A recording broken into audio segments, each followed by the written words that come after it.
अस्सलाम वालेकुम, मैं हूं उमैर कदीर, आपका फ़िटनेस मेंटर।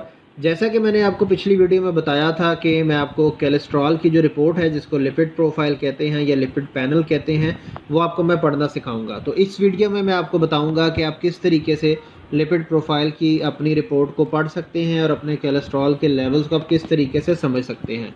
तो स्क्रीन पे आप देख सकते हैं कि मेरे सामने एक रिपोर्ट है। जब भी हम लिपिड प्रोफाइल की रिपोर्ट करवाते हैं तो इस तरह के आपके सामने जो हैं ये वैल्यूज़ आती हैं। इसके अंदर तकरीबन 4 से 5 चीज़ें लिखी होती हैं।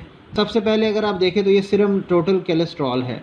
ये आपकी बॉडी में जो टोटल इस टाइम कोलेस्ट्रॉल कितना है, इसमें गुड भी शामिल है और बैड कोलेस्ट्रॉल भी शामिल है। ये टोटल उसकी वैल्यूज़ होती हैं। इसकी जो नॉर्मली जो रेंज कंसिडर की जाती है वो 200 के अंडर अगर 200 के अंदर हो तो ये फिर तो ये इसको नॉर्मल कंसिडर किया जाता है। लेकिन अगर ये 200 से 240 तक हो तो ये बॉर्डर लाइन हाई से बोलते हैं, और अगर ये 240 से भी ऊपर चला जाए तो ये एक बहुत ही हाई रिस्क फैक्टर पे इसको कंसीडर किया जाता है और इसको जो है फिर आपको सीरियसली ट्रीटमेंट की ज़रूरत होती है। तो इस टाइम इस रिपोर्ट में आप देख सकते हैं कि ये 181 है इनका, और ये डिज़ायरेबल है, कोई मसले वाली बात नहीं है। दूसरा है जी सीरम ट्राइग्लिसराइड्स। मैंने अपनी पिछली वीडियो जो मेटाबॉलिज्म के ऊपर बनाई थी उसमें मैंने आपको बताया था कि हमारी जो फूड हम खाते हैं वो कुछ तो प्रोसेस हो जाती है, उसी टाइम एनर्जी में कन्वर्ट होकर इस्तेमाल हो जाती है, और कुछ जो है हमारी बॉडी जो है वो स्टोर कर लेता है।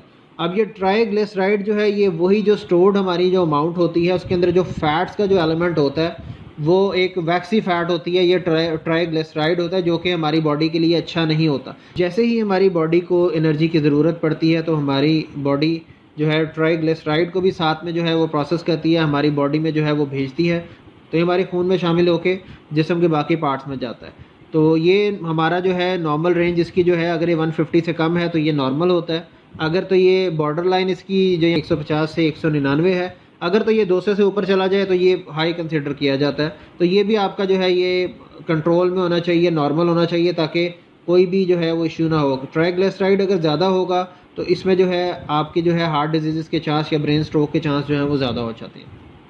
नेक्स्ट है जी सीरम एचडीएल कोलेस्ट्रॉल। इसको जी गुड कोलेस्ट्रॉल बोलते हैं। इसकी जो रेंज है 39 से अगर ये कम है तो ये लो में आता है, अगर ये 40 से ऊपर है तो ये नॉर्मल है। इस रिपोर्ट में ये 53 जो है वो नॉर्मल रेंज में आ रहा है और एक अच्छा जो है एचडीएल लेवल कंसिडर किया जाता है।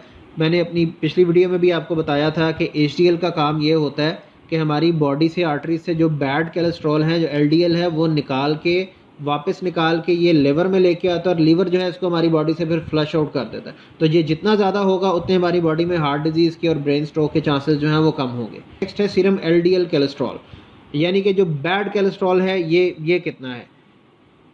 इसका जो डिज़ायरेबल लिमिट होती है ये जी लेस देन 100 है, अबव डिज़ायरेबल 100 से 129 है, बॉर्डर लाइन 130 से 159 है, और अगर बहुत हाई है तो ये आप देख सकते हैं कि ये 190 के करीब जो है 160 से 189 के दरमियान।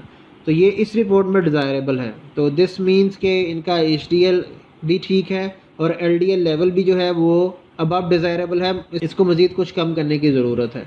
जितना ही ज़्यादा हमारी बॉडी में ये एलडीएल लेवल होगा उतनी हमारी बॉडी में आर्टरीज़ में प्लाक के चांसेस, ब्लॉकेज के चांसेस ज़्यादा होंगे। तो आपने कोशिश करनी है कि आपका जो एलडीएल लेवल है ये कम से कम डिज़ायरेबल लिमिट में रहे, ताकि आपको हार्ट के को डिजीज़ होने के चांसेस जो हैं वो कम हो। लास्ट में आते हैं जी सीरम नॉन एचडीएल कोलेस्ट्रॉल। जिस तरह नाम से ही जाहिर है नॉन एचडीएल, इसका मतलब ये है कि हमारी बॉडी में जो गुड कोलेस्ट्रॉल कितना नहीं है, जो कि अच्छा नहीं है। तो ये इस तरीके से निकलता है, जो हमारा टोटल कोलेस्ट्रॉल होता है उसमें से एचडीएल अगर आप माइनस कर दें तो हमारी ये वैल्यू जो है वो निकल आती है, वो 125 यहाँ पे शो हो रही है। तो इस तरीके से जी आप अपनी रिपोर्ट जो है वो देख सकते हैं और अपने डॉक्टर से जो है आप कंसल्ट कर सकते हैं। अगर आपको कोई भी इसमें अबनॉर्मेलिटी लगे तो सबसे पहले अपने डॉक्टर से कंसल्ट करें, उसके बाद ये कोई मेडिकेशन आपने स्टार्ट करनी है, और साथ में आप खुद से भी, जिस तरह मैंने आपको बताया, कुछ डाइट के ज़रिए भी आप इसको कम कर सकते हैं। आप खुद से भी एफर्ट करें, अपनी डाइट के अंदर जो है वो अच्छी खुराक को शामिल करें, गुड कोलेस्ट्रॉल वाली, जिस तरह मैंने पिछली वीडियो में बताया, उसको आप शामिल करेंगे तो आपको जो है एक हेल्दी लाइफ आप गुजार सकते हैं और आपके हार्ट के इश्यूज़ के चांस जो हैं वो कम होंगे, हार्ट डिजीज़ के। तो ये वीडियो देखने का बहुत शुक्रिया। अल्लाह हाफ़िज़।